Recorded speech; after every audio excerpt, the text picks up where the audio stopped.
Okay, dito naman po tayo magpa-price update sa Motor Trade, Barangay Pagsawitan, Santa Cruz, Laguna Branch. As of July 15 po ha, ayan ang sitwasyon po dito sa Motor Trade Pagsawitan. Okay, ito pong mga naka-display sa harap, puro repo na po ito.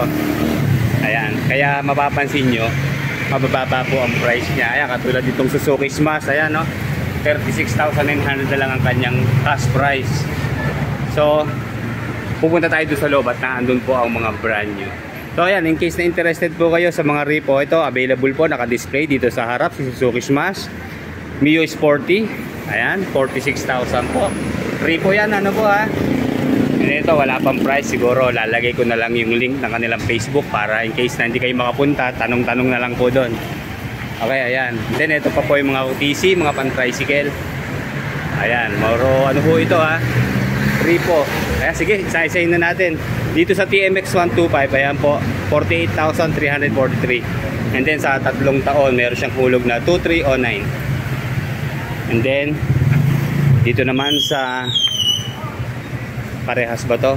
Okay, siguro mas luma ito, kaya mas mura. Ayan, 38 lang po. Pareho sa TMX 125, 38,598. Ayan. Okay, dito walang presyo. Bali. Okay, ito naman puro TMX 125 po ang nandito. Ayan. Then may isa po rito ano, Mio i 125. Okay, sige pasok na tayo sa loob.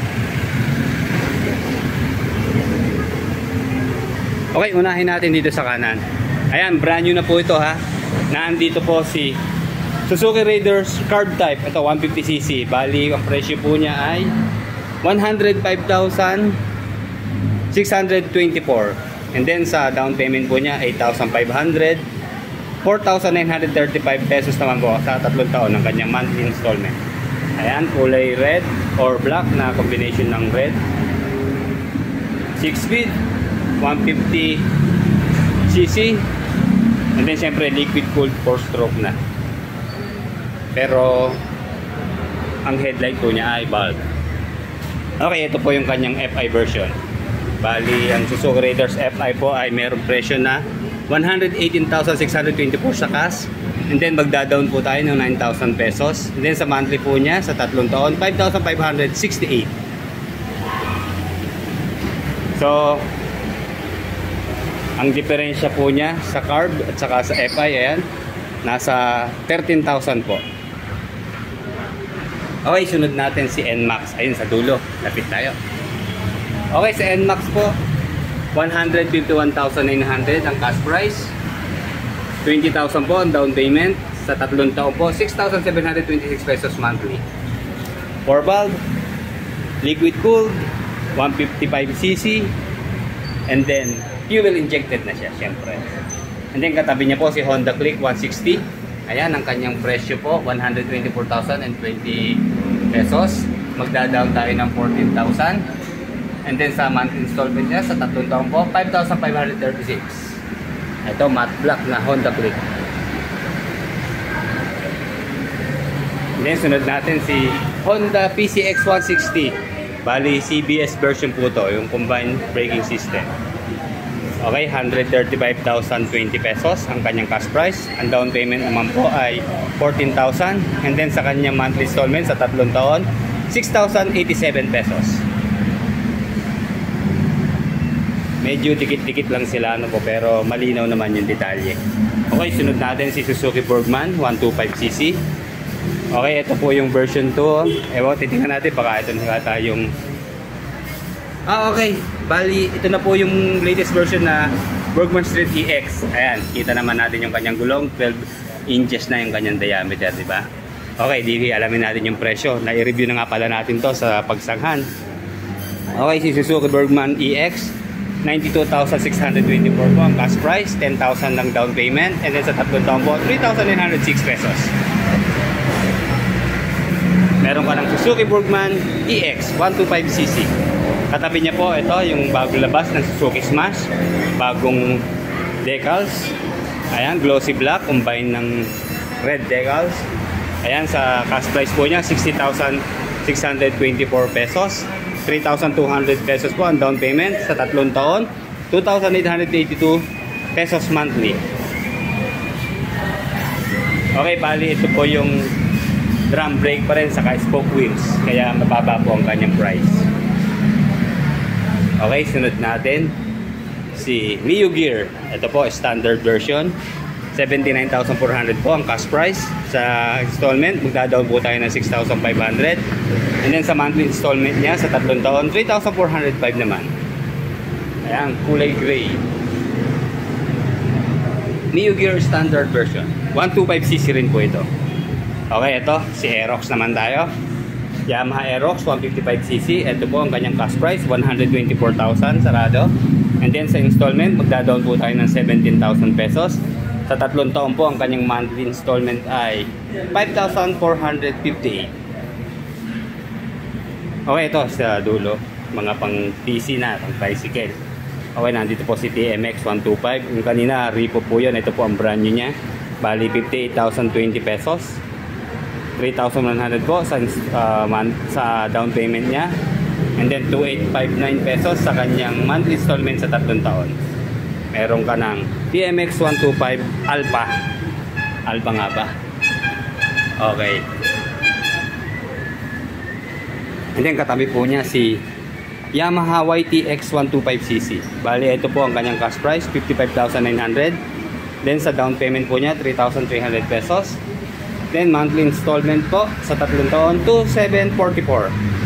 YTX ng Yamaha 125cc. And then ito po si Kawasaki City 125. Bali sa cash price po 58,700. Magda-down lang po tayo ng 4,000. And then sa monthly installment niya sa 3 taon 2,887 po. Ayan si Kawasaki City 125. Okay, sunod po natin si MIUI 125 ng Yamaha. Ito yung magandang kulay niya na cyan at saka white combination. Okay, sa cash price po ni MIUI 125 77,900. And then meron po siyang down payment na 4,000 lamang po. And then sa monthly installment niya sa 3 taon 3,749 pesos. Okay, ito na ang bestseller na si Honda Click. Pero bago kay Honda Click, Honda Beat muna tayo. Siyempre yung kanyang bunsong kapatid. Okay, ito yung kanyang latest na version ng Honda Beat. Ito po, kulay red, combined ng black. Bali, 110cc po ha, si Honda Beat. Meron po siyang cash price na 72,020 pesos. Then, magda-down po tayo sa installment ng 4,000 pesos. And then, sa 3 taon po, 3,411 ang kanyang monthly installment. Honda Beat 110cc. Okay, ito na po si bestseller na Honda Click 125 version 3. Ayan, available black kulay po. Red, white, saka black. Pero yung gray at blue mukhang wala po dito. Pero malamang available po sigurado yun dahil bestseller nga po ito. Okay, sa kanyang cash price po 82,020 pesos. And then sa down payment po niya 5,500 sa installment. And then sa monthly installment po niya, ayan, sa 3 taon 3,540 monthly. Okay. Okay, ito ulit yung ating mga pan-tricycle. Bali, nakuha na natin yung price nitong si Honda TMX 125. Ayan. Bali, dito na po tayo kay Kawasaki Barako Electric Starter. Ayan, ito po yung may push button. Kasi 2 klase ito eh. Meron po yung kickstart at ito yung available dito, yung electric start naman. Okay. Sa Kawasaki Barako po, meron po siyang cash price na 95,000. 175cc po ito ha. Okay, ayan. Kulay black po. 3 glossy black ang available. Ayan, meron siyang down payment naman na 5,000. And then sa kanyang monthly installment sa 3 taon po, 4,692. Okay. Kawasaki Barako 175cc. Okay, dito nakakasama po yung mala enduro motorcycle ng Kawasaki. Ito po si KLX 150cc. Bali, ang cash price po niya ay 122,500. Then sa installment, magda-down po tayo ng 10,000 pesos. And then sa kanyang monthly installment sa 3 taon po ay 5,017 pesos. Ayan. Si KLX 150cc ng Kawasaki. Ang copy racer na motor ng Kawasaki, si Kawasaki W175 Barako. Ayan, ang kanyang cash price po ay 130,000 pesos. Hindi, pag kukunin po natin ng installment, 20,000 po ang hinihingin down payment. And then sa monthly po niya sa 3 taon, 5,484. Ayan, meron ka ng mapormang Kawasaki Barako W175.